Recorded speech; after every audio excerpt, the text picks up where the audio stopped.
Rehoboam, king of Judah, chapters 10 through 12 of 2nd Chronicles, King James Version of the Bible. Chapter 10. And Rehoboam went to Shechem, for to Shechem were all Israel come to make him king. And it came to pass, when Jeroboam, the son of Nebat, who was in Egypt, whither he had fled from the presence of Solomon the king, heard it, that Jeroboam returned out of Egypt. And they sent and called him. So Jeroboam and all Israel came and spake to Rehoboam, saying, Thy father made our yoke grievous. Now therefore ease thou somewhat the grievous servitude of thy father, and his heavy yoke that he put upon us, and we will serve thee. And he said unto them, Come again unto me after 3 days. And the people departed. And King Rehoboam took counsel with the old men that had stood before Solomon his father while he yet lived, saying, What counsel give ye me to return answer to this people? And they spake unto him, saying, If thou be kind to this people, and please them, and speak good words to them, they will be thy servants forever. But he forsook the counsel which the old men gave him, and took counsel with the young men that were brought up with him, and stood before him. And he said unto them, What advice give ye, that we may return answer to this people, which have spoken to me, saying, Ease somewhat the yoke that thy father did put upon us?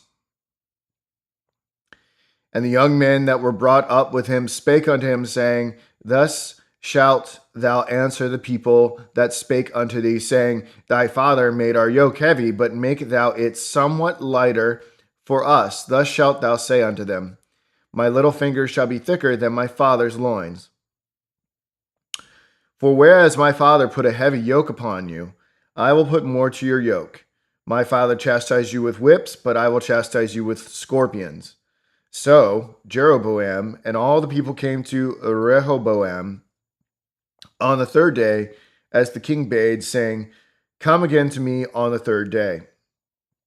And the king answered them roughly, and King Rehoboam forsook the counsel of the old men, and answered them after the advice of the young men, saying, My father made your yoke heavy, but I will add thereto, my father chastised you with whips, but I will chastise you with scorpions.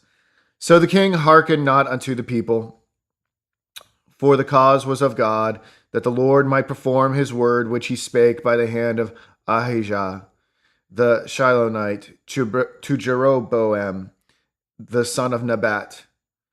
And when all Israel saw that the king would not hearken unto them, the people answered the king, saying, What portion have we in David?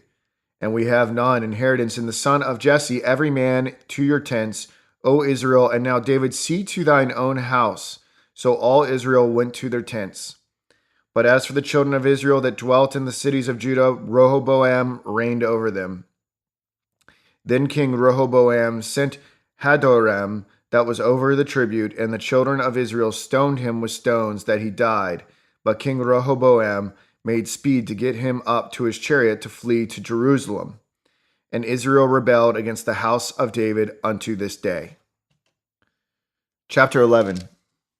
And when Rehoboam was come to Jerusalem, he gathered of the house of Judah and Benjamin 180,000 chosen men, which were warriors to fight against Israel, that he might bring the kingdom again to Rehoboam.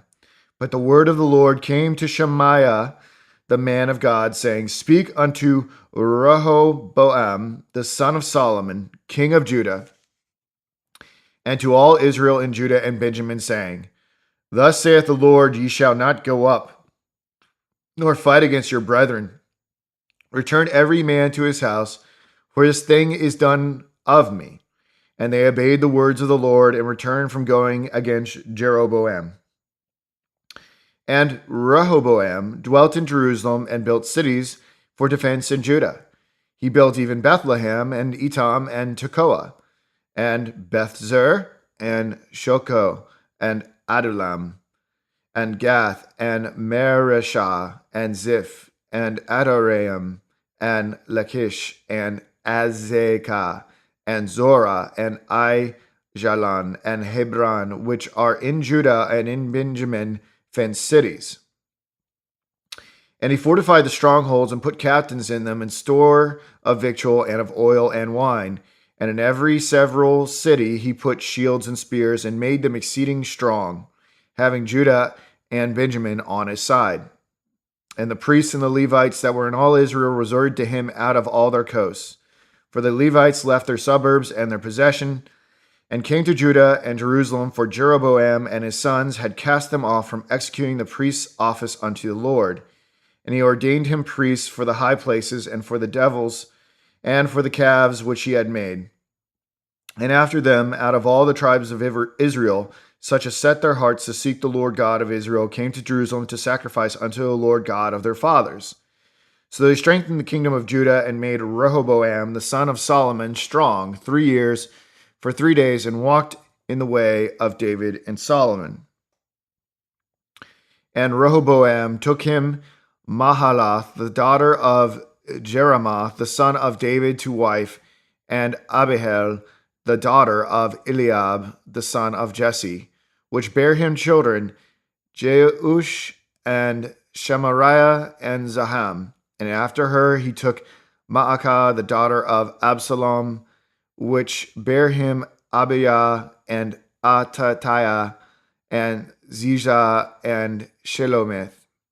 And Rehoboam loved Maacah, the daughter of Absalom, above all his wives and his concubines, for he took 18 wives and 80 concubines, and begat 28 sons and 80 daughters. And Rehoboam made Abiah, the son of Maacah, the chief, to be ruler among his brethren, for he thought to make him king. And he dealt wisely, and dispersed all of his children throughout all the countries of Judah and Benjamin unto every fenced city, and he gave them victual in abundance, and he desired many wives. Chapter 12. And it came to pass, when Rehoboam had established the kingdom and had strengthened himself, he forsook the law of the Lord, and all Israel with him. And it came to pass that in the 5th year of King Rehoboam, Shishak, king of Egypt, came up against Jerusalem, because they had transgressed against the Lord, with 1,200 chariots and 80,000 horsemen, and the people were without number that came with him out of Egypt, the Lubims, the Sukkiims, and the Ethiopians. And he took the fenced cities which pertained to Judah, and came to Jerusalem. Then came Shemaiah, the prophet of Rehoboam, and to the princes of Judah that were gathered together to Jerusalem because of Shishak, and said unto them, Thus saith the Lord, Ye have forsaken me, and therefore have I also left you in the hand of Shishak. Whereupon the princes of Israel and the king humbled themselves, and they said, The Lord is righteous. And when the Lord saw that they humbled themselves, the word of the Lord came to Shemaiah, saying, They have humbled themselves, therefore I will not destroy them, but I will grant them some deliverance, and my wrath shall not be poured out upon Jerusalem by the hand of Shishak. Nevertheless, they shall be his servants, and they may know my sacrifice, and the service of the kingdoms of the countries. So Shishak, king of Egypt, came up against Jerusalem, and took away the treasures of the house of the Lord, and the treasures of the king's house. He took all. He carried away also the shields of gold, which Solomon had made. Instead of which, King Rehoboam made shields of brass, and committed them to the hands of the chief of the guard that kept the entrance of the king's house. And when the king entered into the house of the Lord, the guard came and fetched them, and brought them again into the guard chamber. And when he humbled himself, the wrath of the Lord turned from him, and he would not destroy him altogether. And also in Judah things went well. So King Rehoboam strengthened himself in Jerusalem, and reigned. For Rehoboam was 41 years old when he began to reign, and he reigned 17 years in Jerusalem, the city which the Lord had chosen out of all the tribes of Israel to put his name there. And his mother's name was Naamah and Ammonitis. And he did evil, because he prepared not his heart to seek the Lord. Now the acts of Rehoboam, first and last, are they not written in the book of Shemaiah the prophet, and of Iddu the seer, concerning genealogies? And there were wars between Rehoboam and Jeroboam continually. And Rehoboam slept with his fathers, and was buried in the city of David, and Abiah his son reigned in his stead.